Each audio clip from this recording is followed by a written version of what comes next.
Em nome do Pai, do Filho e do Espírito Santo. Amém. Amados irmãos e irmãs, é com muita alegria que nós estamos aqui para juntos estudar e meditar a primeira leitura. A igreja nos apresenta para esta terça-feira da terceira semana do Advento. E o texto de hoje se encontra lá em Sofonias, no capítulo 3, versículos 1 e 2 e do 9 até o 13, que nos diz assim: Assim fala o Senhor: Ai de ti, rebelde e desonrada, cidade desumana! Ela não prestou ouvidos ao apelo, não aceitou a correção, não teve confiança no Senhor, nem se aproximou de seu Deus. Darei aos povos, nesse tempo, lábios purificados, para que todos invoquem o nome do Senhor e lhe prestem culto em união de esforços.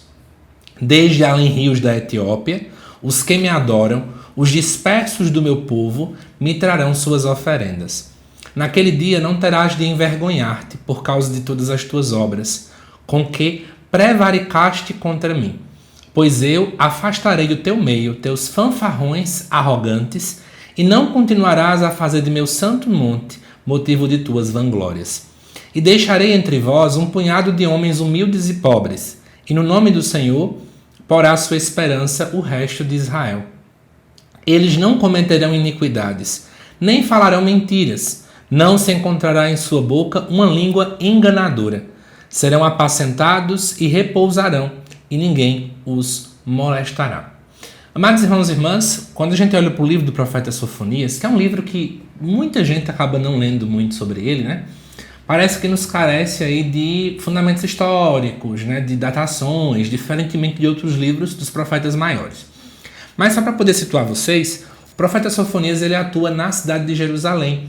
Cidade essa que era o centro, especialmente religioso daquela época. E provavelmente ele atuou ali dentro do reinado do rei Josias, lá no século VII a.C. Nessa época especificamente, nós tínhamos alguns problemas. Corrupção religiosa, muito sincretismo, então o pessoal se misturava com outras realidades religiosas de povos vizinhos, muita injustiça social e uma grande autossuficiência. Todo mundo se autobastava. Então era muito melhor confiar em si mesmo do que confiar no próprio Deus. E aí, Jerusalém, que até então era uma cidade muito santa, né, e famosa por ser a casa do próprio Deus, agora se tornou uma cidade completamente desumana.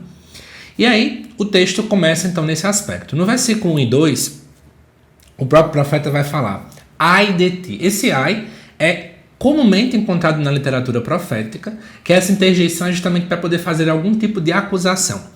Ele chama rebelde e desonrada e também desumana. Rebeldia porque rejeitou então a vontade de Deus, como alguém que se rebela diante do que Deus quer. Desonrada porque perdeu sua identidade.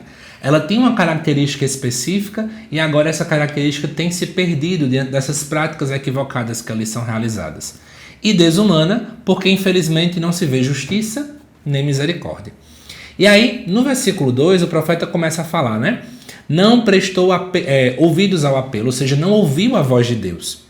Não aceitou as correções, não confiou, não se aproximou de Deus. Então, é interessante perceber que o grande problema que nós estamos vendo em Jerusalém não é nem se eles estão celebrando ou não, se estão fazendo rito litúrgico direito ou não, mas o problema é um problema de relação. E eu acho que a gente entra num problema muito sério ainda hoje, né? Muitas e muitas vezes nós temos as nossas igrejas com a liturgia muito bonita, cânticos bem cantados, todo mundo sabe o que é para fazer ou deixar de fazer no altar, mas muitas vezes todo mundo está ali muito bonitinho fazendo tudo e o nosso coração está longe de Deus. Nós não somos pessoas que buscamos ouvir a voz de Deus e muitas vezes também, além de já não escutar, ainda não temos prática de justiça e misericórdia com aqueles que mais necessitam. A mesma coisa que está acontecendo naquele tempo. É preciso voltar a ter uma relação com Deus para deixar o seu coração ser transformado. E uma vez tocado pelo coração de Deus, nós possamos também ser agentes da misericórdia. E aí o texto continua no versículo 9 em diante. Veja que a liturgia quebra, né? Nós ficamos do versículo 1 ao versículo 2 e do 9 já começa uma virada ou até mesmo uma ruptura que a gente vê aqui dentro do texto. Porque o próprio Deus, em vez de destruir o povo, ele teria, aspas, todas as razões para expulsar o povo de Jerusalém, para destruir Jerusalém, para acabar Jerusalém, mas ele escolhe purificar. Por isso que ele fala: darei aos povos, nesse tempo, lábios purificados. E no quesito bíblico, a expressão lábios ela sempre se refere muito à palavra, confissão, louvor, relação com Deus. Ou seja, se você lembrar lá do livro do Gênesis, que tem aquele famoso relato da Torre de Babel, lá a gente percebe que teve a divisão, né? A língua, os idiomas dividiram as pessoas. E agora a gente tem um outro contexto, né? Agora a língua não mais vai dividir as pessoas. A língua, na verdade, vai ser purificada e vai unir todos os povos, ao ponto de que aqui fala para que todos invoquem o nome do Senhor. Então aquela salvação, que até então era ligada somente ao público que vinha do judaísmo, ela se torna agora uma salvação universal. É Deus que deseja então unir todos os povos. E aí no versículo 10 vai exatamente tocar nesse ponto, porque aqui vai falar, desde além rios da Etiópia. Para o povo daquele tempo, seriam os extremos do mundo que eles conheciam. Ou seja, não temos aqui nenhum tipo de fronteira para a ação de Deus. Inclusive para aqueles que são dispersos, né? Aqueles que se perderam em algum momento, eles voltarão. E aí do versículo 11 ao versículo 13, nós vamos começar a ver a ideia do chamado resto de Israel, que é o povo humilde, né? Você vai escutar muito essa expressão dentro da literatura também profética lá do Antigo Testamento, né? Que é esse punhado de homens humildes e pobres que está no versículo 12. Seria o chamado resto de Israel, né?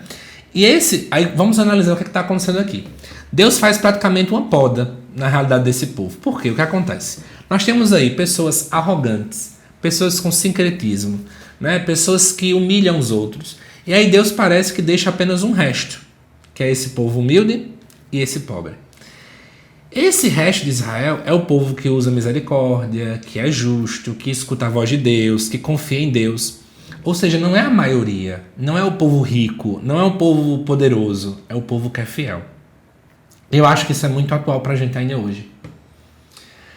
Em meio a um tempo tão globalizado, né, a internet nos ajuda para tanta coisa, porque a gente consegue se aproximar de tantas pessoas, mas parece que cada vez mais só sobra um resto pequeno para buscar honrar a vontade de Deus. Sempre que nós queremos atingir todo mundo de uma vez, parece que não dá certo, né? Porque sempre é um pouquinho, sempre é um pouquinho. Porque, na verdade, a santidade, gente, ela passa pela conversão do coração. E para que o meu coração ele se converta, eu preciso desejar. E aí, quando vai parte do desejo, dessa nossa liberdade em escolher se converter, é sempre uma pequena minoria. Bem redundante chamar pequena minoria, mas é porque é uma pequena minoria mesmo. Eu quero enfatizar mesmo a expressão, né? E aí eu acho que é interessante a gente refletir olhando para o texto. A cidade de Jerusalém não escutava, não deixava ser corrigida, não buscava converter-se. Eu acho que a gente tem que se perguntar, e nós?